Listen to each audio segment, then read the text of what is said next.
Good afternoon, everybody. I'm Juan Pablo Marquez. I'm a postdoctoral research at the Agriculture Laboratory at the University. And today I'm going to present you some words about the numerical investigation of subsimilar crop propagation during DCB test, which has been done in collaboration with Professor Julien and Jumel. And we will be focused on the effect of non-elastic behaviors of bounded interface. Well, these words make a contribution to the industrial challenge concerning bonded repair structures. So here you can see how many bonded joints we can find in an aircraft fuselage, for example, or here a catastrophic failure of a tunnel sailing which is subject to its own weight, so which is failure by creep. So this example shows you the structural risk of bonded joints. And to avoid it, we need both detection of damage and prediction of durability. So hence the importance of choose the reparation process. And in this context, Professor Blackman said us on Tuesday, bonded repair techniques are well adapted to industry because of fast, effective and very low cost processes. But we will focus today on the interest and the analysis on the durability of these bonded joints. Well, why durability is very important for us because it's about a structural problem. So actually we remark a lack of studies focused on the durability of bonded joints, especially leading to slow crack propagation, which is typically the case when we are applying stationary loadings, which is the case of interest of this study. And the current data reduction methods for coming for a standard do not consider for time-dependent adhesive behavior, so Professor Blackman explains us.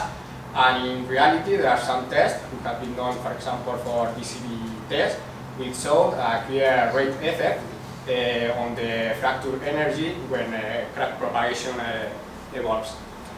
So, moreover, finally, we also remark a lack of a standard fracture test in durability conditions. So, for mention one example, we have the web test consisting in applying a constant opening loading at the edge of a prepared specimen and to analyze how cracks evolve.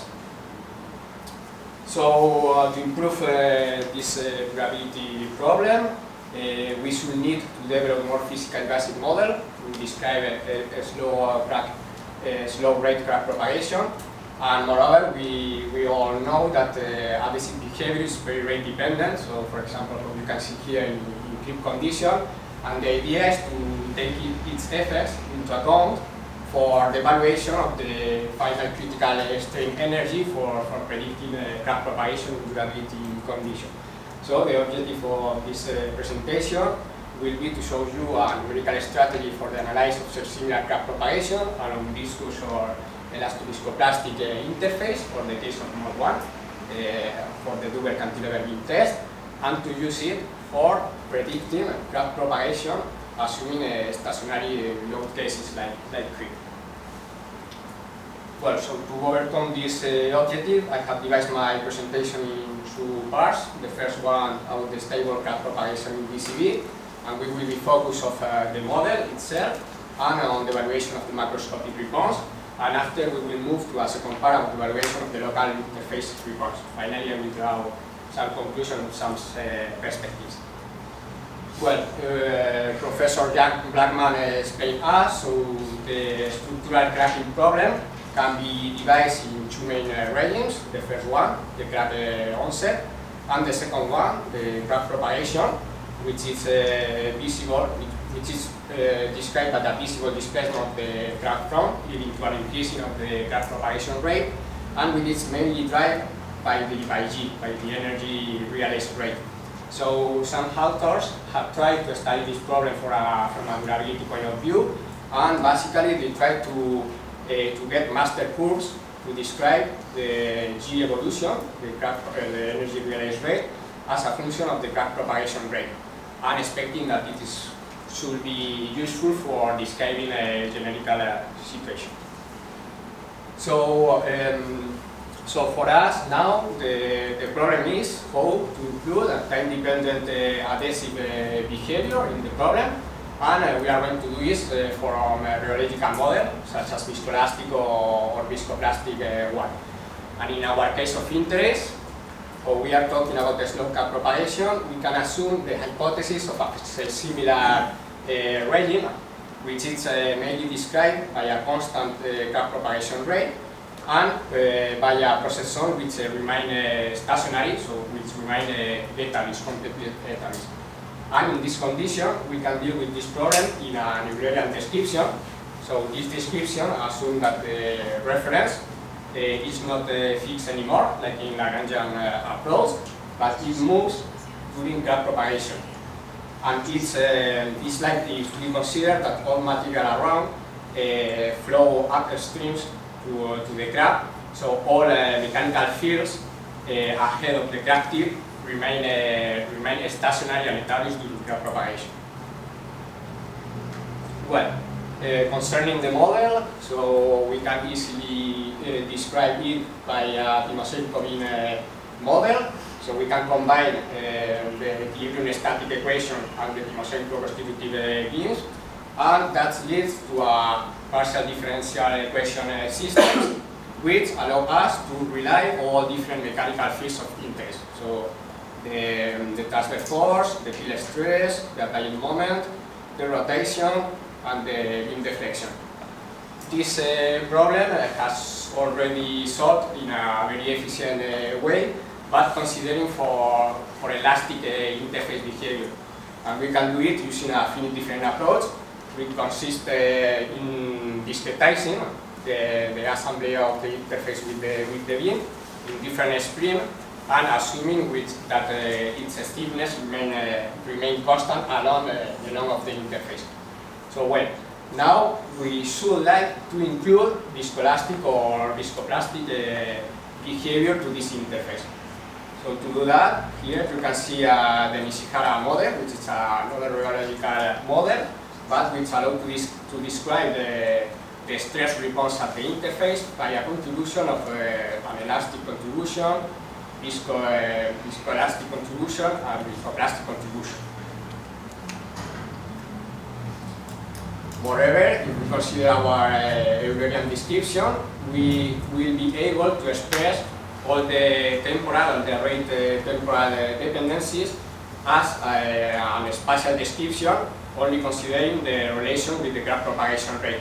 So that's going to allow us to resolve the problem only in the spatial fields, which give us a lot of improvement of the time computation to solve the problem.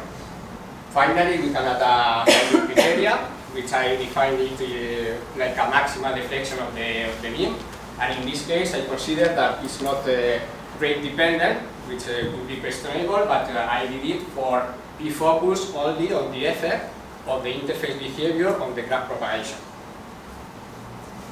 Well, so this approach, combining Eulerian and finite different approach, allow us to gain in computational time, and we can use it for predicting macroscopic response.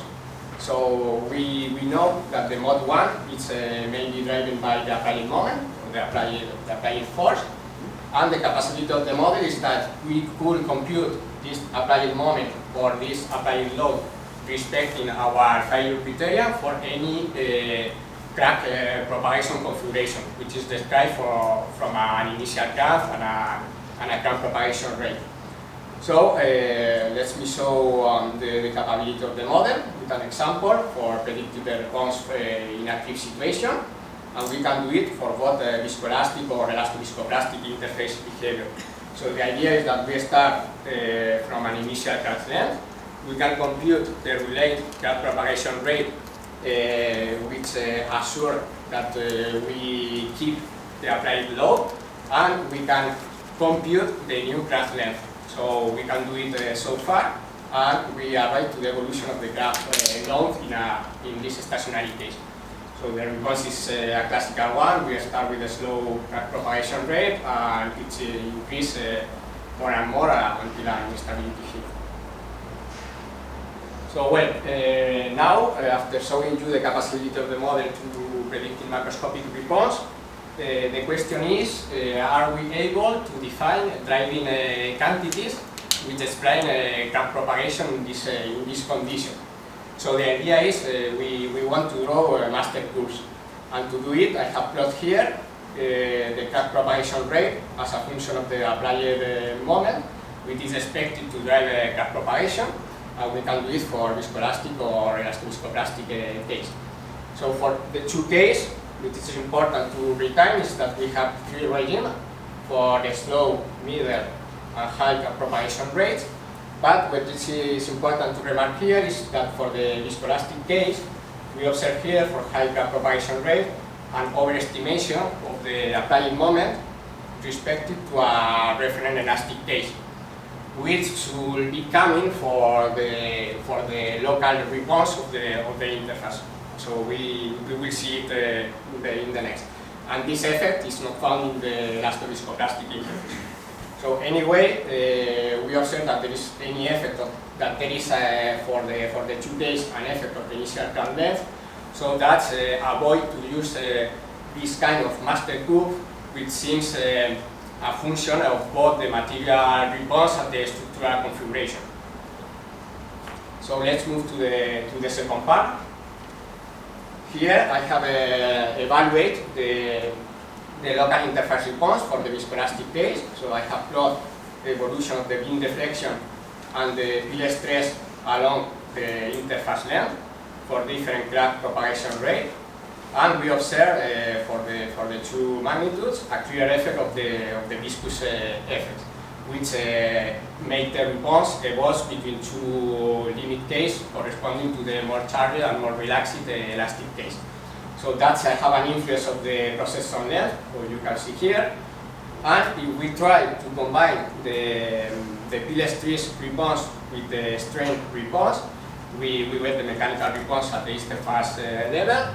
So what you can see here, the higher the crack propagation rate is, the stiffer the response is. But what is interesting is that the viscous effects leads to this hysteretic evolution of the strain path, which should be make a contribution to the strain energy realized rate.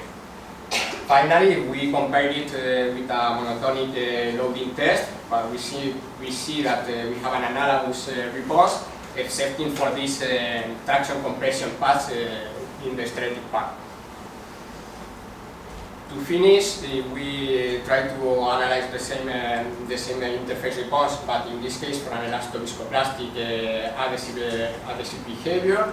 We observe too the influence of the crack propagation rate, and if we analyze the stress-strain response, we observe that the higher the crack propagation rate is, it tends to the elastic case, and if we compute with lower values of the crack propagation rate, so the viscous plateau is more remarked, and that is because of the viscous plastic rate is more high, is higher. Sorry. So well, that's justified that a viscoelastic or a viscoplastic interface behavior influence the crack propagation in durability conditions. So let's move to conclusion. I have presented you a different approach combined with a Hungarian formulation, which allows us to easily evaluate the dual cantilever mechanical response, assuming a similar crack propagation hypothesis.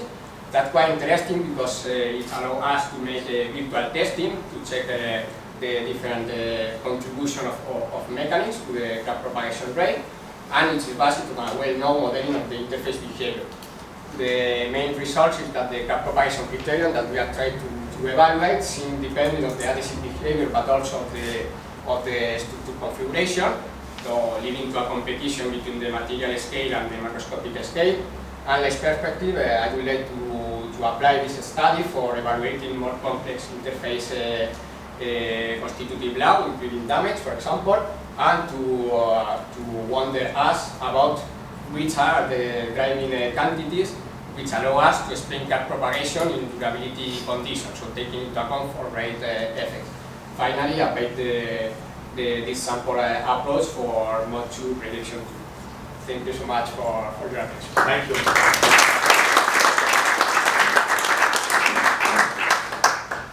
Okay, so we have time for one or two small questions. Yeah. What additional difficulty for mixed mode propagation for mixed mode propagation. To use this approach, so our idea is starting for the bot 2, and after try to represent another geometry which allow us to predict what means, for example, even the test, and try to apply the same approach, analytical approach to use the Boolean description. Yes. An interesting talk. When you have an adhesive layer like this, which enters plasticity, the thickness of the layer that constrains the plastic zone matters.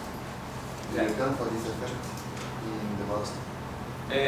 No, because we count that is going to play in all the volume of the bonded layer, so we don't have the thickness effect to the concentration of the plasticity zone. This will be an improvement to do if we try to expand this the model to two-dimensional model. That's a very interesting talk. Thank you.